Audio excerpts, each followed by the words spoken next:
गरीब बेघर परिवार की नवरात्रि। कंचन सूरज की किरण फूटने के साथ जाग जाती है और झोपड़ी के कोने में स्थापित माँ दुर्गा की ओर नजर फेरती है। हे माँ दुर्गा, मुझे और मेरे परिवार को आज का दिन दिखाने के लिए कोटि कोटि धन्यवाद। वरना तो इस दुनिया में कई लोग ऐसे भी हैं जिन्होंने आज का सूरज भी नहीं देखा होगा।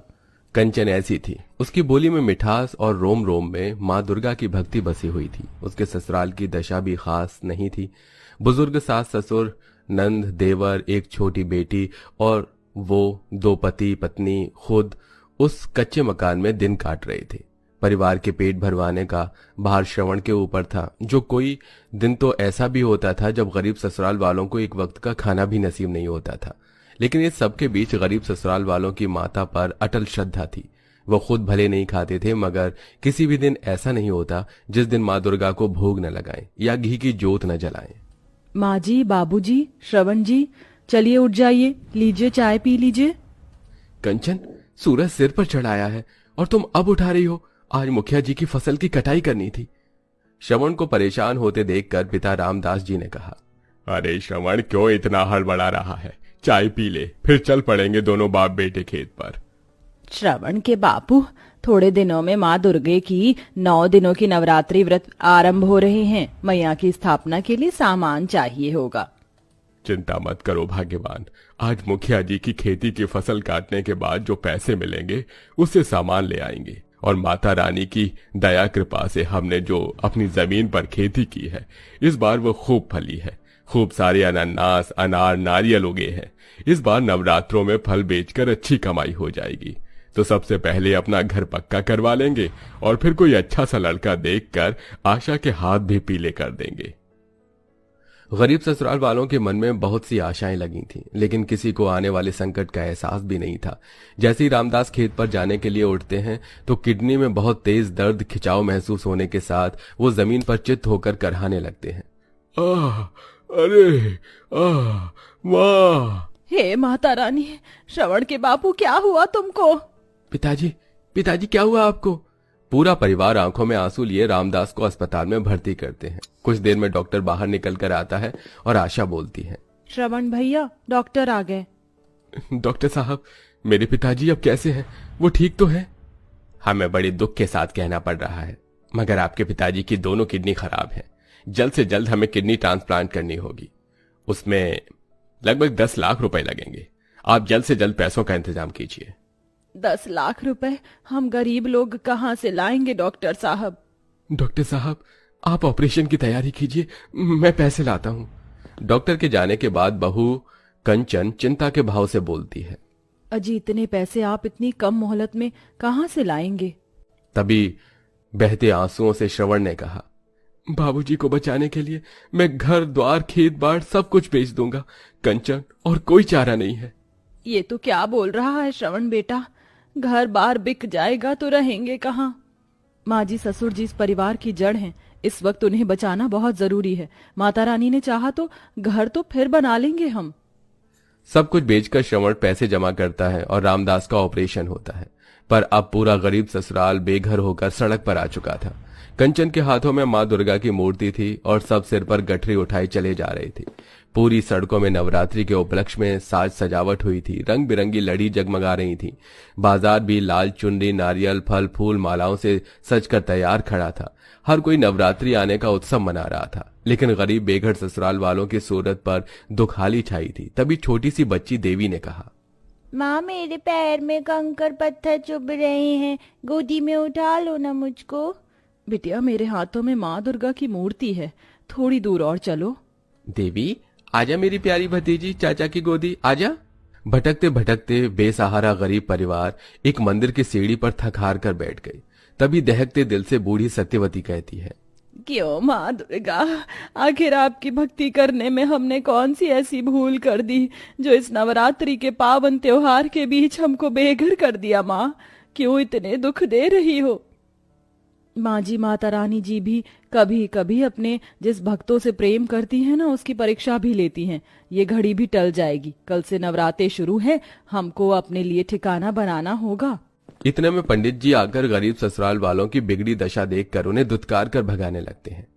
अरे घर बसा नहीं और भिखारी पहले आ गए। नवरात्रि कल से शुरू है और इन भिखारियों ने आज ही से लाइन लगा ली, सीढ़ी पर लाइन लगा ली है। चलो भागो यहाँ से।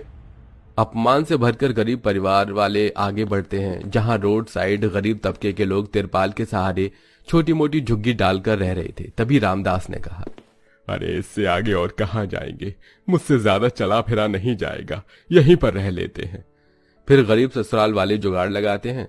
सास बहू उस जगह की सफाई करती हैं तो नंद देवर लकड़ी लाते हैं और श्रवण कहीं से बड़ा सा तिरपाल खरीद लाता है, जिससे टेंट तैयार करके वो रहने लगे। अगले दिन थोड़े बहुत में ही वो कलश स्थापना करते हैं और हाथ जोड़कर शामिल होते हैं।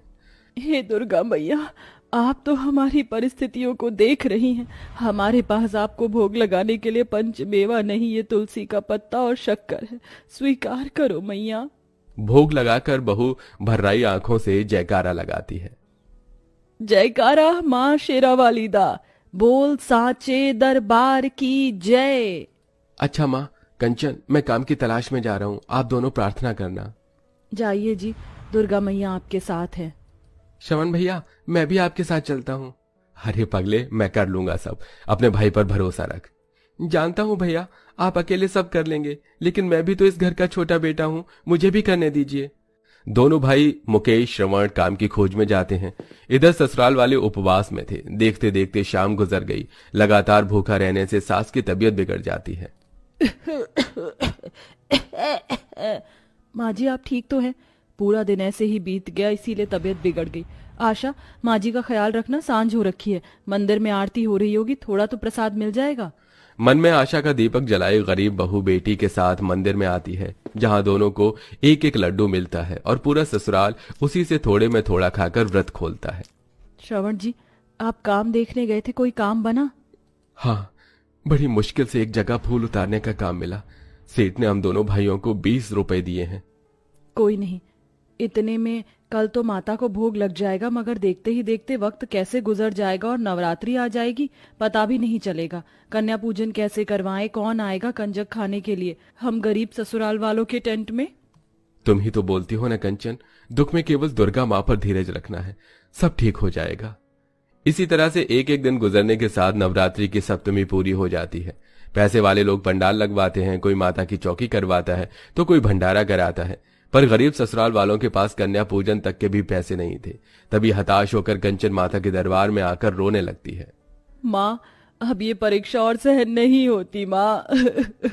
ये गरीब भक्त आज तुम्हारे दरबार में झोली फैलाकर गुहार लगाती है, कोई तो रास्ता खोलो माँ। अगर मैंने और मेरे गरीब ससुराल वालों ने पूरी श्रद्धा भक्ति से आज तक तुम्हें पूजा है तो उसका फल आज मुझे दे दो मैया। तभी चमचमाती कार के साथ पास में सूट बूट में खड़ा एक आदमी फोन पर बातें कर रहा था। आप ऐसे एन मौके पर कैसे मना कर सकते हैं? मैंने आपको पूरे 1 सप्ताह पहले लड्डू बनाने का ऑर्डर दिया था, अब उसे कौन पूरा करेगा? बिना वक्त गवाई कंचन उसके पास आती है। जय माँ दुर्गा की। भैया, आप कहें तो मैं और मेरा परिवार मिलकर 100 किलो लड्डू का ऑर्डर पूरा कर देगा। अगर आप ये कर दें तो बड़ी मेहरबानी होगी। ये 20,000 रुपए एडवांस के लिए रखिए। एक्चुअली हर साल मैं नवरात्रि में माता के मंदिर में भंडारा करवाता हूँ और गरीबों में लड्डू बंटवाता हूँ। अब पूरा ससुराल नवरात्रि का उपवास रखे 100 किलो लड्डू का ऑर्डर अष्टमी के दिन पूरा करके देते हैं, जिसके बदले में वो आदमी उन्हें 30,000 रुपए और देता है, जिससे गरीब ससुराल वालों के चेहरे पर बड़ा संतोष छा जाता है और देवी बोलती है, माँ इतने सारे पैसे, अब तो हम लोग भी धूमधाम से कंजक बिठाएंगे ना, और मैं भी खाऊंगी। हाँ मेरी प्यारी देवी, दादी माँ तुझे भरपेट हलवा पूरी खिलाएंगी। माँ जी, अब कल माँ दुर्गा का कंजक हमको इसी तिरपाल में बिठाना होगा, क्योंकि मूर्ति की स्थापना यहीं की थी। 9वें दिन पूरे नियम से गरीब सास बहू तिरपाल के बाहर चूल्हा डालकर प्रसाद बनाती है और ससुर पति नंद 9 छोटी लड़कियों को ले आते हैं, उनके पैर धुलाते हैं, टीका लगाते हैं और भोजन करवा के विदाई करते हैं।